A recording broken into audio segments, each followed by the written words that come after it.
حضرت انس رضی اللہ عنہ سے روایت ہے کہ ایک انصاری گھرانے میں ایک اونٹ تھا جس پر وہ کھیتی باڑی کے لیے پانی بھرا کرتے تھے۔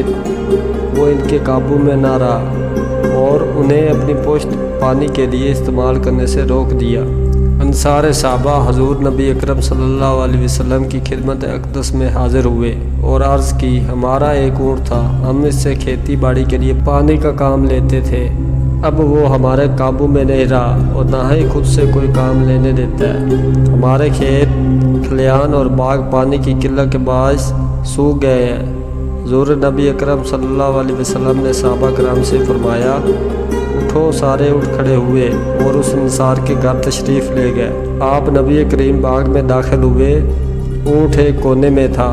حضور نبی اکرم اونٹ کی طرف چل پڑے تو انصار کہنے لگے، یا رسول اللہ، یہ اونٹ کتے کی طرف باولا ہو چکا ہے اور ہمیں اس کی طرف سے آپ پر حملہ کا خطرہ ہے۔ حضور نبی اکرم صلی اللہ علیہ وسلم نے فرمایا، مجھے اس سے کوئی نقصان نہیں ہوگا۔ اونٹ نے جیسے حضور پاک کو دیکھا تو آپ کی طرف بڑھا، یہاں تک کہ قریب آ کر آپ کے سامنے سجدے میں گر پڑا۔ حضور نبی اکرم صلی اللہ علیہ وسلم نے اسے پیشانی سے پکڑا اور حسب سابق دوبارہ کام پہ لگا دیا۔ صحابہ کرام نے یہ دیکھ کر آپ کی خدمت میں عرض کیا، یا رسول اللہ، یہ تو بے عقل جانور ہوتے ہوئے بھی آپ کو سجدہ کر رہا ہے اور ہم تو عقل بھی رکھتے ہیں، اس سے زیادہ حقدار بھی ہیں، آپ کو سجدہ کریں۔ اور ایک روایت میں ہے کہ صحابہ نے عرض کیا، یا رسول اللہ، ہم جانوروں سے زیادہ آپ کو سجدہ کرنے کے حقدار ہیں۔